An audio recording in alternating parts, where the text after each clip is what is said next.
18 anos dessa casa. Esta casa que me recebeu a minha família há 10 anos atrás. E aqui nós estamos, há 10 anos, dando um pouquinho do nosso trabalho para ajudar o Amor em Gotas, que ela faça 180 anos, né? 1800 anos. No plano espiritual, a gente sabe que essa casa tem uma amplitude, uma grandeza que talvez a gente ainda não alcance. E para a noite de hoje, e quem já me ouviu falar aqui, eu sempre conto algumas histórias. Eu vou contar uma história que tem a ver com esta casa. O ano é 2009, o mês é novembro. Uma jovem está na expectativa de chegada da sua primeira filha. E quando eu estava pensando nisso, estava pensando a expectativa, o sentimento de quem está para receber a primeira filha, está para receber um filho. Só o coração de uma mãe sabe traduzir esse sentimento, essa vibração.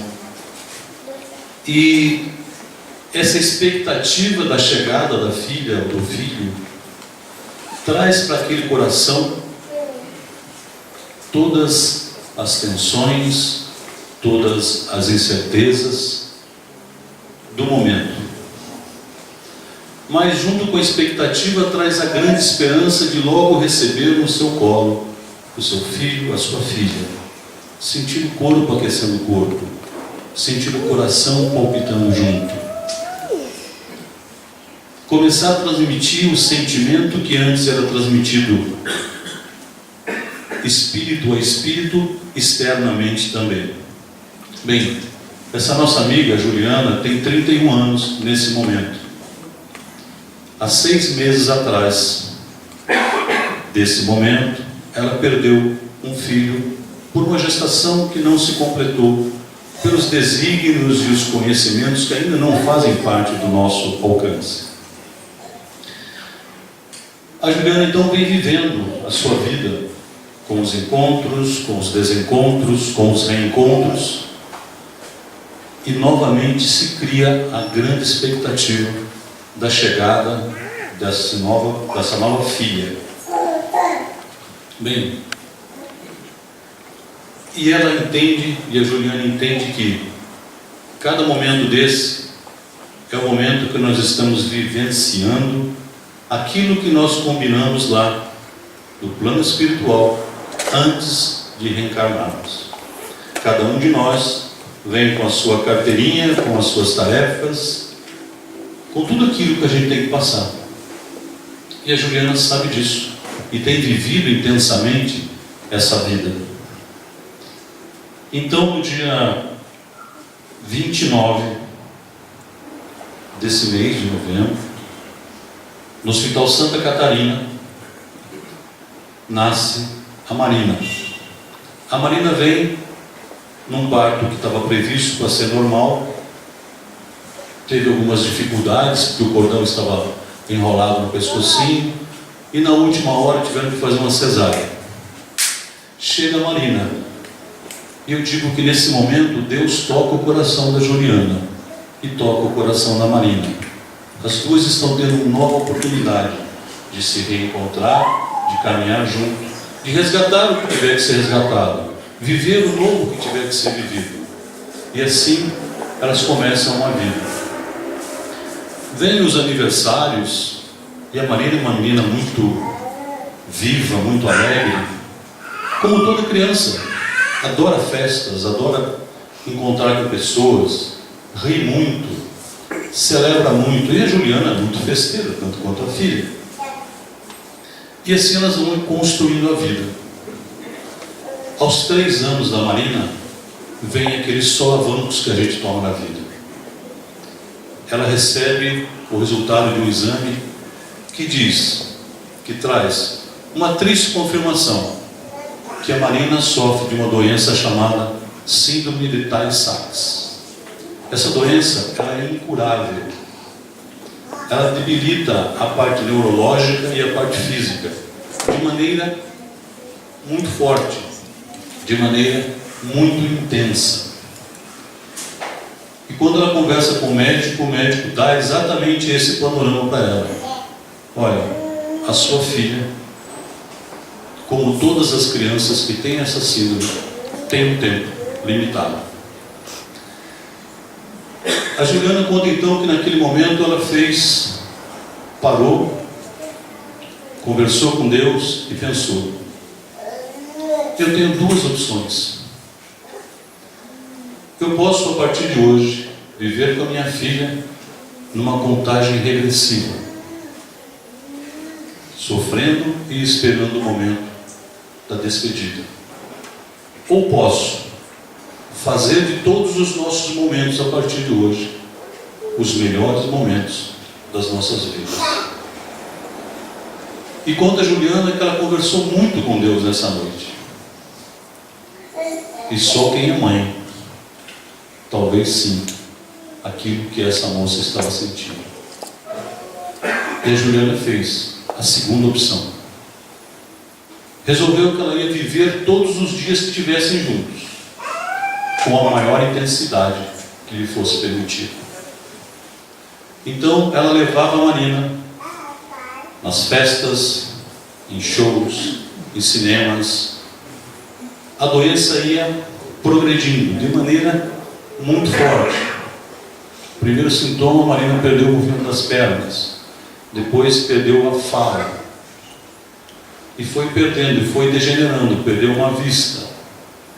Mas a Juliana não deixava a filha, em momento nenhum, escondida dentro de casa. Aonde ela pudesse levar, ela levava a menina junto com ela. E assim foi. Assim elas viveram intensamente momentos de muitas emoções fora, convivendo com as pessoas, e momento de muitas tensões em hospitais, em UTIs, em momentos extremos por diversas vezes. No dia 25 de fevereiro de 2015, depois de um espasmo, a Marina desencarnou. Imagine para uma mãe que tinha uma criança vivendo com ela intensamente durante todos aqueles anos. A Marina desencarna.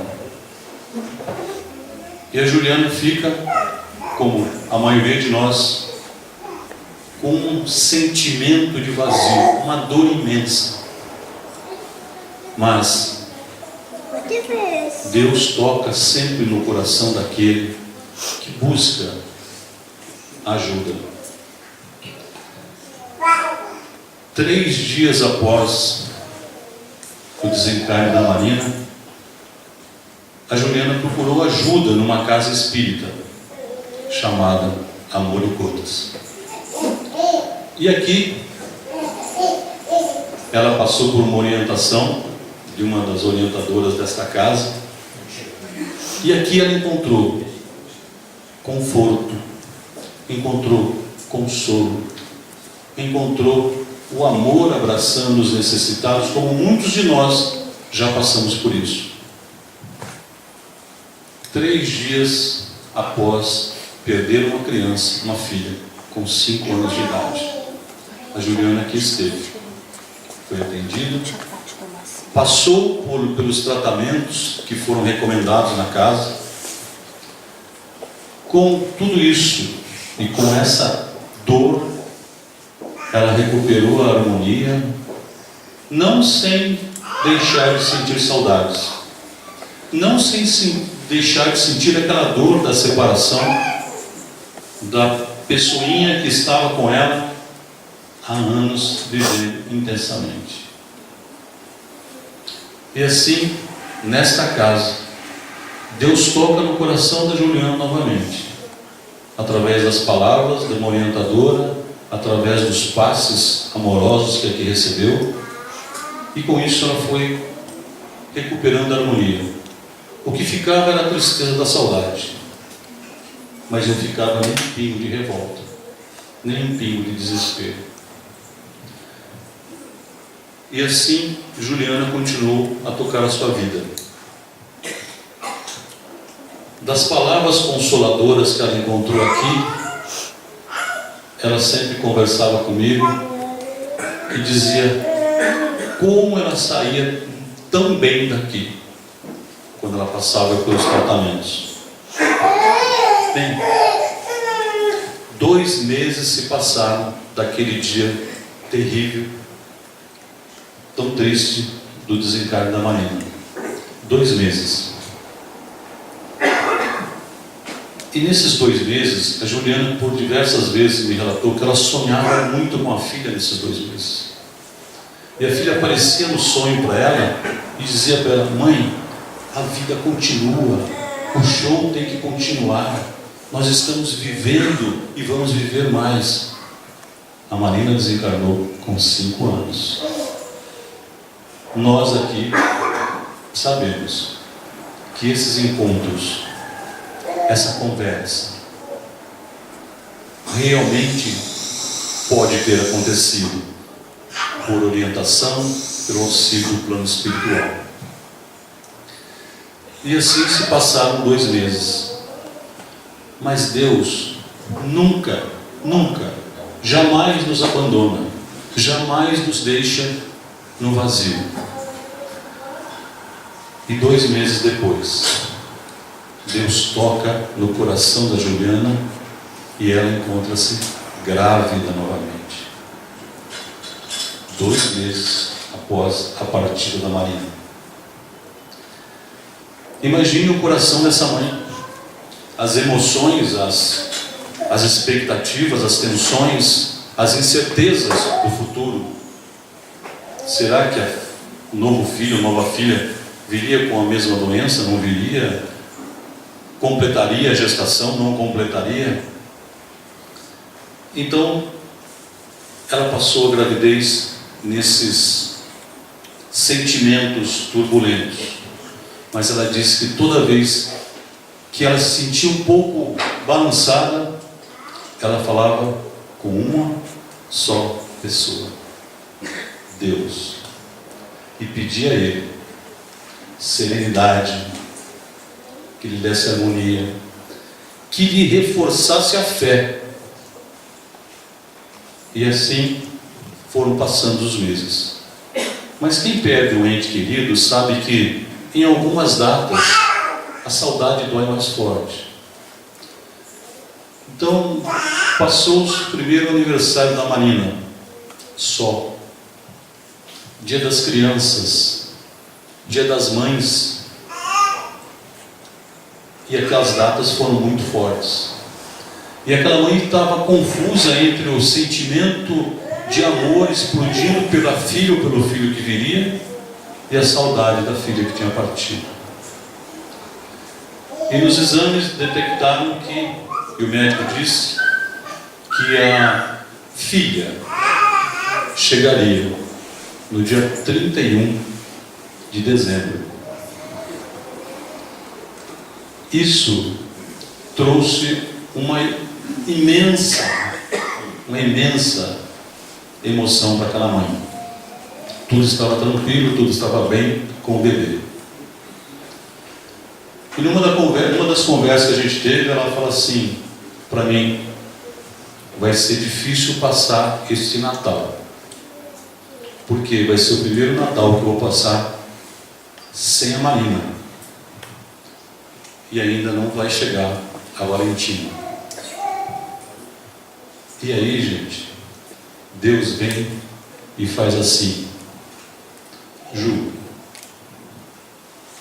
não vou deixar você sozinha no Natal. E a Valentina, que era para chegar dia 31, chega dia 24 de dezembro. Deus colocava o maior presente de Natal que ela podia pedir. Ela me conta que quando começou a sentir, as dores e teve que ir para o hospital, ela falava assim: Deus, jura que você vai me dar esse presente hoje? Tenha certeza que Ele deve ter falado no ouvido dela: vou sim, filho. Eu jamais deixo nenhum dos meus filhos só, abandonado. no vazio. E assim, no dia 24, chega a Valentina para viver uma vida nova com a Juliana. E a Juliana, não que ela esqueceu da Marina, mas ela disse que agora elas vivem na casa das 3 mulheres. 2 que estão aqui e uma que está no plano espiritual. Tenho certeza que nesse dia que a Valentina chegou, quando Deus falou para Juliana, está aí o seu presente de Natal, a Marina deve ter olhado com um sorrisinho maroto, dizendo assim para a mãe: falei para você, mãe, que a vida continua. Isso é Deus na nossa vida. E nós já fomos tocados por Ele muitas vezes, mas deixamos às vezes de sentir esse toque. No nosso Evangelho segundo o Espiritismo, na introdução do Evangelho, tem um trecho que diz assim: os Espíritos do Senhor, que são as virtudes dos céus, qual imenso exército se movimenta ao receber as ordens do seu comando. Espalham-se por toda a superfície da terra e, semelhantes a estrelas cadentes, vêm iluminar os caminhos e abrir os olhos aos cegos. Homens, irmãos a quem amamos, aqui estamos junto a vós. Amai-vos também uns aos outros, e dizei do fundo do coração, fazendo a vontade do Pai, que está no céu: Senhor, Senhor, e podereis entrar no reino de Deus. Vejam, nessa passagem da Juliana, esses Espíritos do Senhor que vivem aqui conosco, que cumprem o papel de nos tocar, de nos auxiliar, de nos amparar nos nossos momentos mais difíceis, qual estrelas cadentes entram nas nossas vidas e às vezes nós não percebemos. E entram nas nossas vidas e derramam uma gotinha do amor de Deus, uma pílulazinha do amor de Jesus. Mas nós às vezes não realizamos que eles estão junto de nós, não aproveitamos as gotas de amor, as gotas de luz que esses Espíritos do Senhor derramam sobre as nossas vidas todos os dias de nossas vidas. E aí sim nós vamos chegar, quando a gente fala gotas que curam, pílulas que curam, a gente pensa em homeopatia. Então, rapidamente, vou falar para vocês sobre homeopatia. Como surgiu a homeopatia? O criador da homeopatia se chamava Samuel Hahnemann, era um alemão. E o primeiro nome dele era Christian, porque o pai quis colocar Christian, porque Christian significava seguidor do Cristo. E o Samuel não era uma pessoa de uma família rica, era de pessoa de família muito humilde.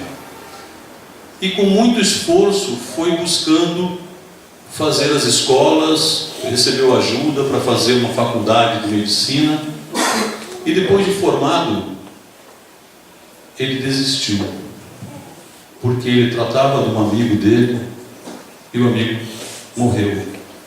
Ele então achava: para que serve a medicina se eu não consigo salvar o meu amigo? E ele se afasta, e começa a viver de traduções, de fazer traduções de textos, de artigos, de livros médicos.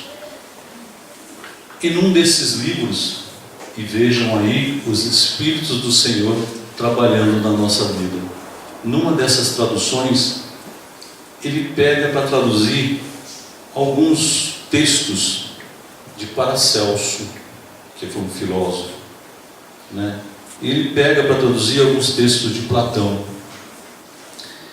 E de Paracelso ele entende, ele vê lá, que foi um médico, foi um filósofo, que mas Paracelso estudou também o ocultismo, era misturado com algumas coisas. E o Paracelso dizia o seguinte: os semelhantes se curam. A medicina tradicional dizia que os opostos se curam. E foi assim que ele tratou o amigo, e foi assim que o amigo morreu. Mas quando ele encontrou essa explicação, ele foi atrás de mais informações. E em Platão, ele encontrou um texto que dizia: o princípio da vida é a alma. E aquilo começou a mexer com a cabeça dele. Ele resolveu então retomar e começou a estudar a história de que os semelhantes se curam. Porque nos estudos dele, ele tinha achado na psicologia de Aristóteles que Aristóteles dividia a alma, só dizer que nós tínhamos 3 almas. Uma alma, e aí aqueles que estudam aqui vão enxergar alguma das coisas que a gente faz aqui. Aristóteles dizia que nós temos a primeira alma, é o elemento apetitivo, que fica no baixo ventre e tem a função de prover o prazer, a dor, o desejo, as necessidades do corpo físico. E dizia Aristóteles que depois tem uma segunda alma que fica no tórax, que é a alma dos sentimentos, da coragem, da raiva. E ele dizia que nós tínhamos uma terceira que fica no racional, fica na cabeça. Aristóteles dizia o seguinte: quando essas 3 coisas não estão harmonicamente funcionando, nós vamos ter doenças. E se nós formos buscar os nossos estudos aí, vamos saber de onde que vem muitos daquilo que a gente estuda. Bom, afinal de contas, o que é a teoria dos semelhantes se curam, contrária à teoria da medicina tradicional, que os oponentes se curam? Vou dar um exemplo para vocês. Pensem em 2 trens. A medicina tradicional pensa assim: eu tenho um trem vindo a 100 km por hora. Como é que eu paro esse trem? Vou com outro trem na direção dele, pumba, bato. É por isso que nós tomamos anti-inflamatórios, antitérmicos, porque é para bater e parar. A homeopatia diz o seguinte: eu tenho um trem a 100 km por hora, eu ponho outro trem do lado dele a 100 km por hora, um pouco mais, entro na frente e vou reduzindo a minha velocidade aos poucos, até que aquele trem da doença pare. É por isso que muitas vezes a gente pensa assim: a homeopatia demora muito para curar. É que tem que ir reduzindo devagar. Mas por que eu estou falando isso da homeopatia? Porque é assim, com essas pequenas gotas, que a gente vai modificar. Mas é preciso que a gente elimine a fonte geradora dos nossos males. E a fonte geradora dos nossos males não está fora, está dentro. Para todo efeito existe uma causa. E se nós estamos doentes, se nós estamos sofrendo por alguma coisa, a causa está aqui dentro. E se eu for ligar, então, eu posso tirar de Paracelso, de Aristóteles, que as doenças nascem do espírito e não do corpo.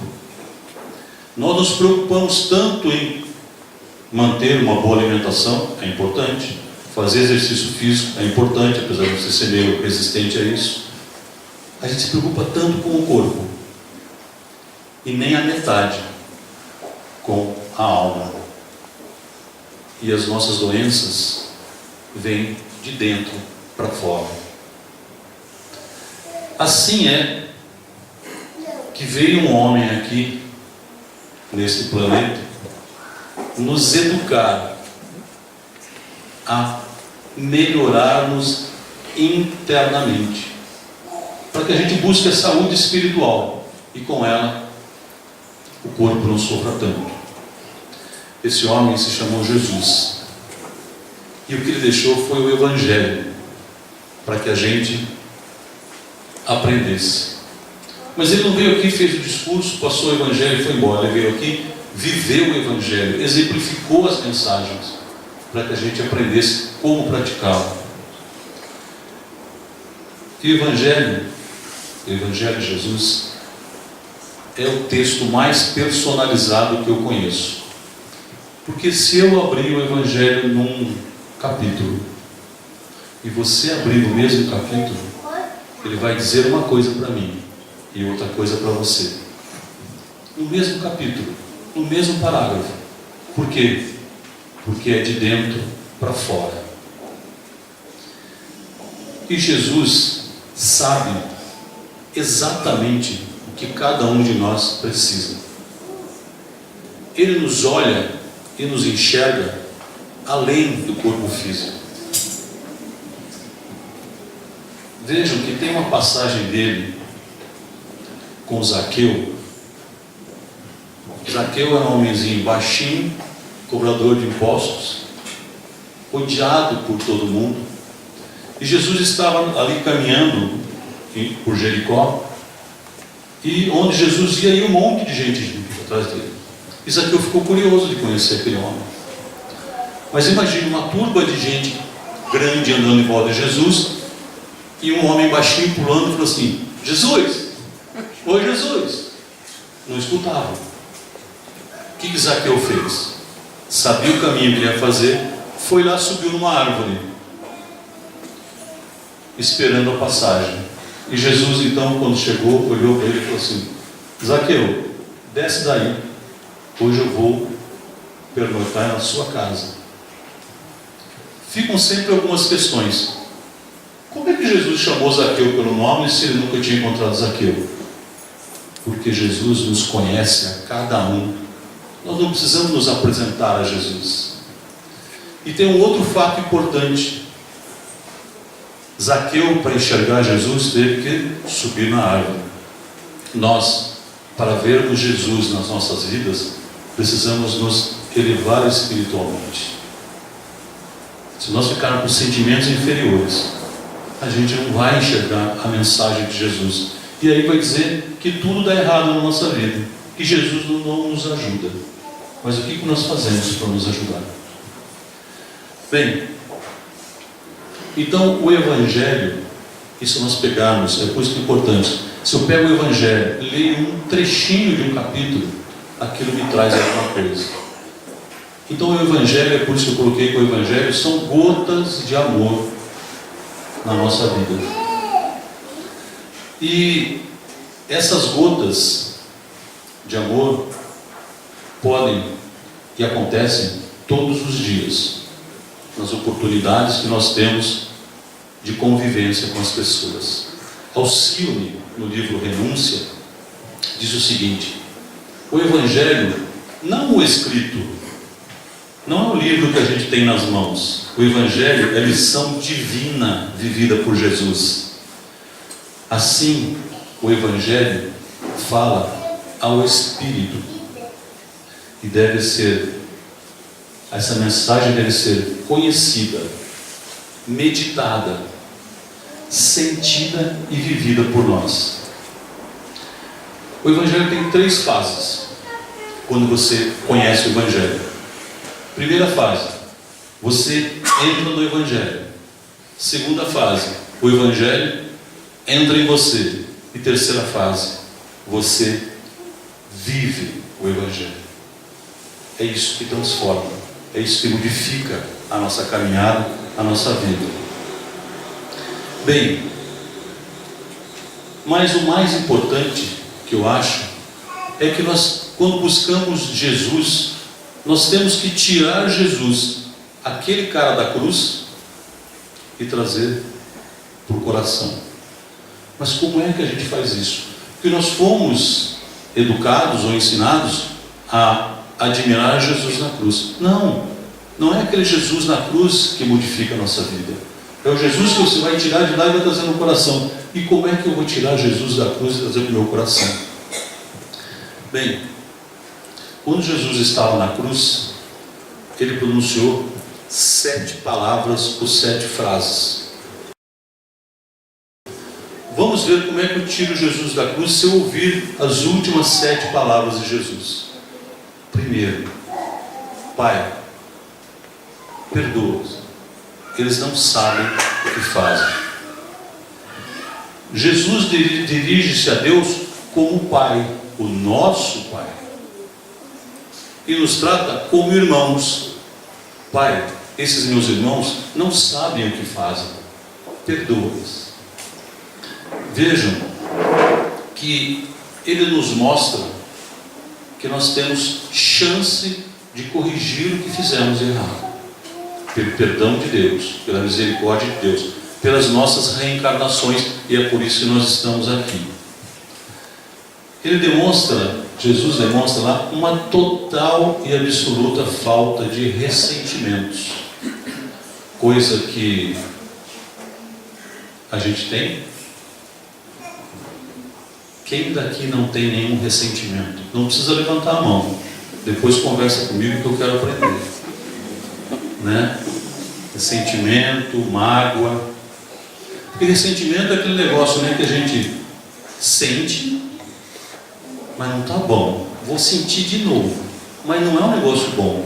Ressentimento é um negócio que me prende ao passado, não deixa eu viver o presente e me tira a expectativa de uma vida boa no futuro, de uma vida feliz no futuro, e nos prende às pessoas, nos prende a um fato ruim. E pior, quando nós temos notícia que aquela pessoa se deu bem, eu ainda fico mais ressentido ainda e falo assim: oh Deus, mas você vai ajudar aquele sujeito e eu? Olha como a gente passa a carregar o sujeito nas costas, a pessoa nas costas. Só que ressentimento, mágoa, não é externo, é interno. A mágoa não está com o outro, está com você, está no seu coração, está no seu espírito. E mágoa, a origem da palavra mágoa vem de mácula, vem de marca. Então, se eu não tirar essa marca, eu não consigo perdoar. A primeira frase de Jesus é, de maneira luminosa, de maneira divina, diz para a gente: perdoa, perdoa e se liberta. Isso ele estava lá na cruz. Tirei um primeiro momento, uma parte de Jesus de lá. Segunda frase de Jesus: em verdade te digo, ainda hoje estarás comigo no paraíso. Lembra-se dessa passagem? Que tem os dois que estão lá crucificados com ele, e um dos homens diz a ele: Jesus, lembra de mim. Mas olha só, ele não perguntou para Jesus, não questionou a Jesus. Aquele homem tinha a certeza de que Jesus se lembraria dele. E disse: Jesus, lembra-te de mim. E ele Jesus responde: ainda hoje estarás comigo no paraíso. Nos nossos momentos de dor, nos nossos momentos de dificuldade, será que eu penso assim: Jesus se lembra de mim? Ou eu penso: não, Jesus esqueceu de mim? Então, se eu lembrar sempre que Jesus é presente na minha vida, em todos os momentos, eu não tenho que me preocupar, porque Ele estará sempre presente. Lembre-se da minha amiga Juliana.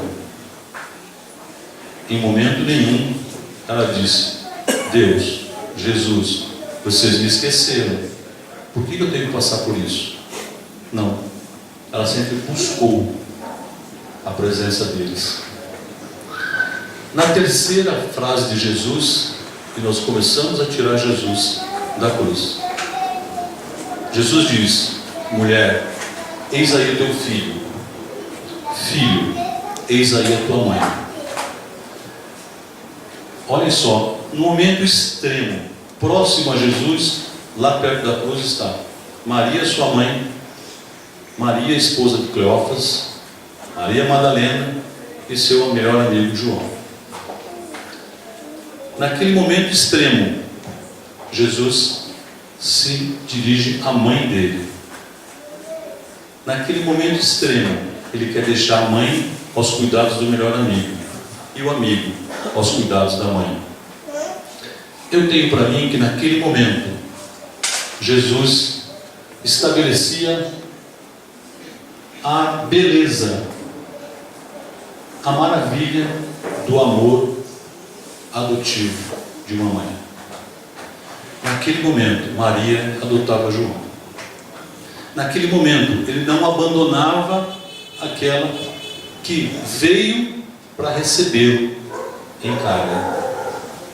Um espírito também elevado, que se baixou e reencarnou para receber Jesus.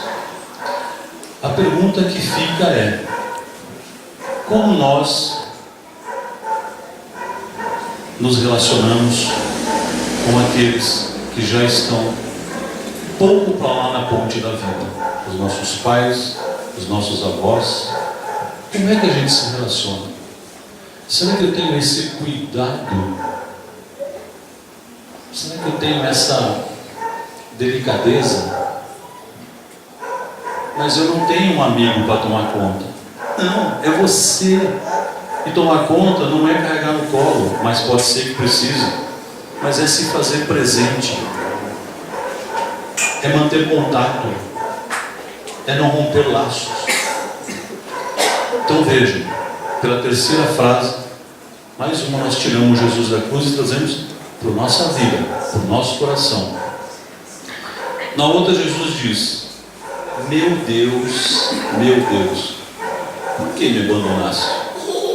E quem lê isso imagina que nessa hora Jesus falou assim: ó, tá vendo? Até Jesus se desesperou, por que eu não posso me desesperar? Não é isso? Mas na verdade, vejam só, Jesus tinha sofrido mais de 20 horas de tortura. Estava pregado há 6 horas naquela cruz.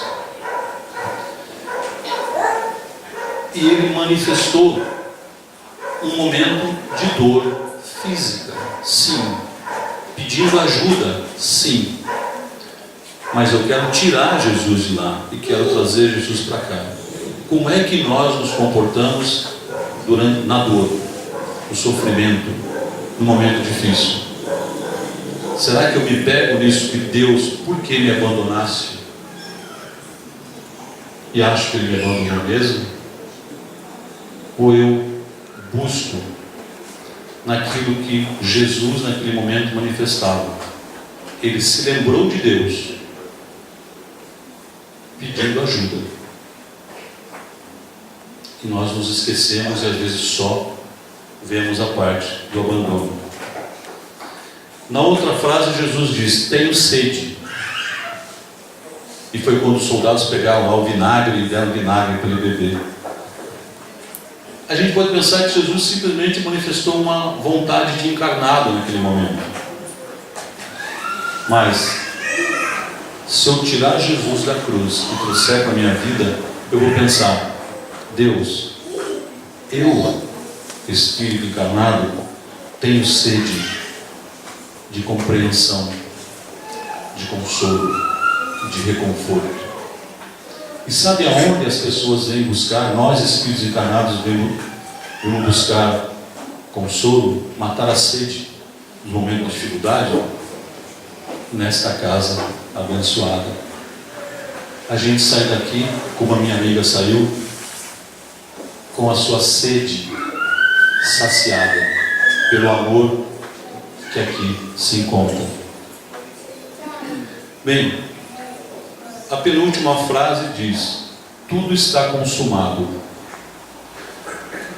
Jesus nos ensina nessa frase que quanto é importante a gente chegar ao final dessa nossa passagem na Terra, dessa passagem como encarnado, e poder dizer: eu cumpri todas as tarefas que a gente combinou antes de eu reencarnar. Fica para cada um pensar: será que a gente vai poder falar isso na chegada? Olha, eu cumpri tudo. E os nossos amigos espirituais disseram assim: Vicente, vai lá e faz essas duas só. E a gente fala assim: não, manda aí que dessa vez vai dar certo. Manda aí que agora eu vou zerar. Ele fala assim: Vicente, vai para essas duas. E Vicente vem. E quando voltar, ele vai olhar para mim e falar assim: e aí, companheiro, fez as duas? Ele diz assim: olha, duas eu não consegui, mas 1,2 serve? Ele fala assim: serve, mas aquele 0,8 você vai ter que buscar de novo. Então não podemos desperdiçar esta oportunidade de estarmos encarnados e cumprir essas nossas tarefas que nós assumimos antes de vir para cá. E por último, Jesus diz: Pai, em tuas mãos entrego o meu espírito. Vejam que felicidade teremos nós quando chegar o nosso momento de desencarno, se a gente tiver a paz, a tranquilidade, a compreensão dessa vida que não finda com a morte do corpo físico, e poder dizer mentalmente, espiritualmente: Pai, fiz o melhor que pude e em tuas mãos entrego o meu espírito. Tenho certeza que nesse momento os nossos amigos do plano espiritual que estão nos esperando vão estar fazendo uma festa pelo nosso retorno. Os nossos entes queridos que nos precederam vão estar ansiosos pela nossa chegada. Mas para isso nós precisamos estar com a consciência tranquila, ter feito o melhor, ter amado ao próximo como Jesus nos amou. Então, meus irmãos e minhas irmãs, assim eu tiro Jesus da cruz e trago para o meu espírito, porque aqui dentro que é importante ele estar, não lá pregado na cruz. Tem sentido na minha vida ele estar na minha vida. E aí, se ele estivesse naquela salinha ali, o médico de homens e de almas, a nossa salinha, e falasse assim: olha, vou atender, estou atendendo hoje no Amor em Gotas. A gente senta lá, lembrando que Jesus olha nos seus olhos e vê aquilo que você é, não aquilo que você aparenta ser. E ele vai dar uma receita, mas a receita básica do Mestre Jesus é vigilância, oração, perdão e caridade. Isso vai estar na base da receita dele. Mas eu chego lá e falo assim: Jesus, eu estou com dor, eu perdi alguém, estou com sofrimento, eu estou perturbado por conta disso. E ele vai falar: aonde é que eu vou mostrar para você a minha gota de amor? Ele vai falar para você assim: conhece essa parábola do grão de mostarda? E a gente vai falar assim: ah, me lembro que alguém leu um dia aí e eu ouvi, então eu vou contar para vocês. O reino dos céus é semelhante a um grão de mostarda que um homem tomou e lançou no seu campo. O grão de mostarda é o menor grão que existe na natureza, mas quando ele se desenvolve, cresce uma das maiores árvores que a gente tem. Isso é uma passagem que está em Mateus e também em Marcos. E aí lá sentado, Jesus vai dizer para você assim: escuta, você tem dor ou tem sofrimento? E a gente vai pensar: ô Jesus, não tem uma perguntinha mais fácil para fazer para mim? Eu vim aqui porque eu estou com dor. Muito bem. E ele vai dizer: a dor física é inevitável, mas o sofrimento não. pode parecer difícil a gente separar as coisas. Mas a dor, o Emmanuel nos diz o seguinte no livro Ceifa da Vida: arrancando-nos ao reduto da delinquência, e arrebatando-nos do inferno da culpa, aqui descemos por nossa própria escolha. Concede-nos, Senhor, a mestra divina, que, apoiada no tempo, se converte. Aqui corrige, adiante ela vai esclarecer, mais além ela vai nos permitir o reajuste. Ela se converte em enfermeira de nossos males e no anjo infatigável que nos ampara o destino. É a dor. O Emmanuel não está falando sobre a dor. Muito bem. Eu posso ter uma dor física. E a dor física, se é contínua, se é intensa, pode me trazer algum tipo de sofrimento. Mas a dor, simplesmente, a dor da perda de um ente querido, eu vou sentir a dor da saudade, mas vou sofrer se eu não buscar compreensão. Então a dor é inevitável, porque ela vem para nos corrigir, vem para nos reposicionar, para nos redirigir na vida. Mas o sofrimento, nós é que buscamos. E eu quero resgatar aqui a minha amiga lá atrás. Ela passou por um momento intenso de dor. Sofreu, sim. Mas buscou em Deus o alívio da dor. E Ele atendeu na onde aliviaria o sofrimento dela. Quantos de nós, às vezes, temos uma dor e utilizamos ou não buscamos a cura da dor, porque às vezes é bom eu manifestar um sofrimento para que os outros vejam. Pensem nisso. O sofrimento é espiritual, a dor é física. A opção sempre é nossa. Sempre nós buscamos. Bem, o Evangelho vai nos ajudar a superar o sofrimento através do entendimento do porquê estamos passando por esses momentos. E para a gente ir caminhando aí, se você estivesse lá dentro com Jesus e Jesus dissesse isso para você, você sairia de lá com dor ou com sofrimento?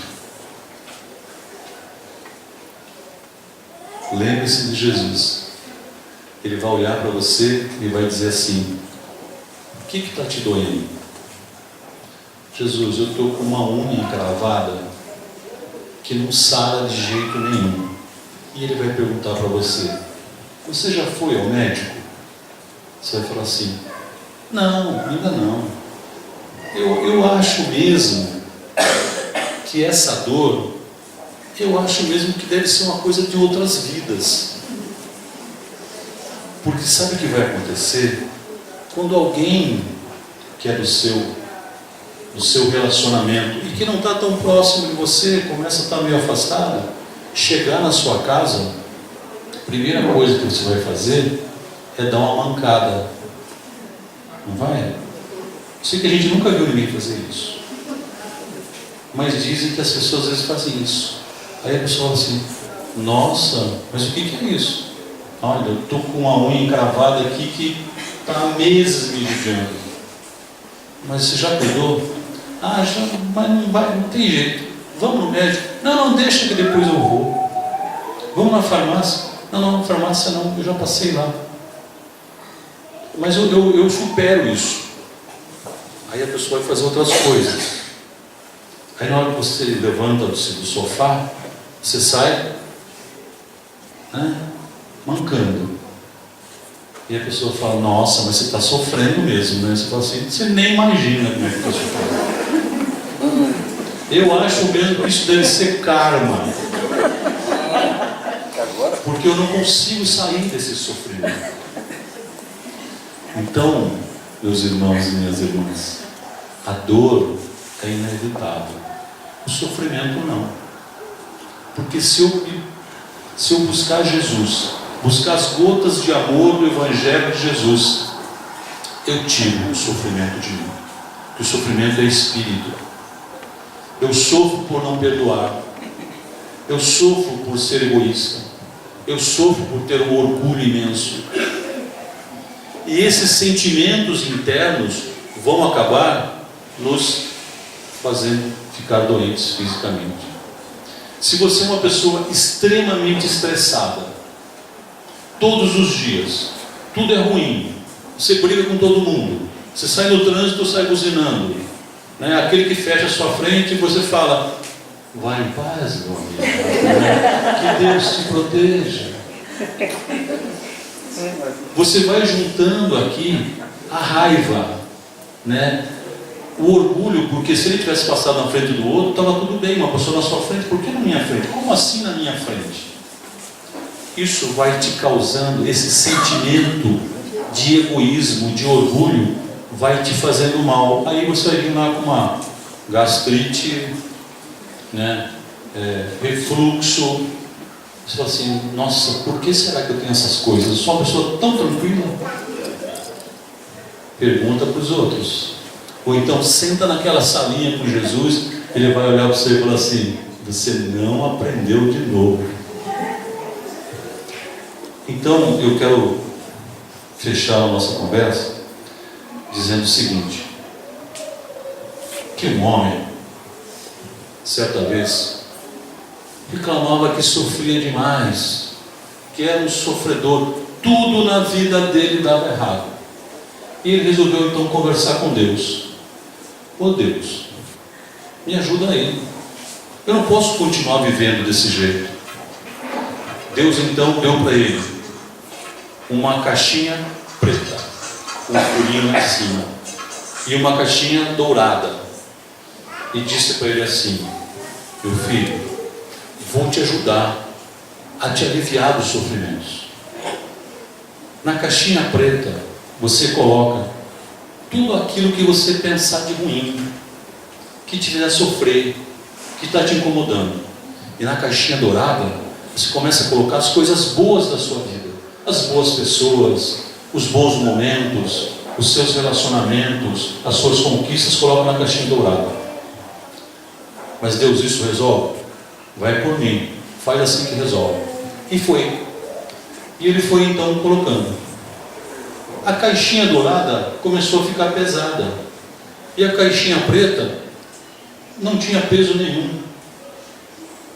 Então ele resolveu abrir as caixinhas. Ele abriu a caixinha preta e viu que no fundo tinha um furo. Na dourada não tinha. Aí ele fez uma ligação para Deus. Ô Deus, como é que é isso aqui? A caixa preta está furada, a caixinha dourada não, está fechada, está cheia de coisa. Então, meu filho, você vai diminuir seus sofrimentos quando você começar a enxergar quantas bênçãos eu coloco na sua vida, quantas coisas boas. E eu deixei a caixinha preta furada para que aquilo que te faça mal, aquilo que te incomode, aquilo que te traga sofrimento, seja por um momento e vá embora. E assim você vai aliviar seu sofrimento. E assim você vai enxergar como eu abençoo a sua vida todos os dias. Bem, meus irmãos e minhas irmãs, Jesus nos oferece essas gotas de luz, essas gotas de amor através do Evangelho. Tomá-las espiritualmente, vivê-las, depende de cada um de nós. Não depende de que os outros modifiquem a nossa vida. A opção é sempre nossa. Então pensem nessa nossa jornada que continua. Quando você tiver amanhã, ou hoje, alguma coisa que está te incomodando, pense assim: vou pôr a caixinha preta. Mas já olhe quantas coisas boas Deus colocou na tua vida e está na caixinha dourada. Veja quantas coisas boas tem na sua vida. E é assim que Jesus fala conosco, nos ensinou através do seu Evangelho, com gotas de amor diárias, que depende de cada um de nós querer tomá-la, querer vivê-la na nossa caminhada. Eu peço a Deus e a Jesus que nos ajude nessa nossa jornada, nos ilumine e que a gente saiba realmente compreender a grande bênção que estamos tendo de estarmos mais uma vez encarnados para aprender a amar. Que assim seja, graças a Deus.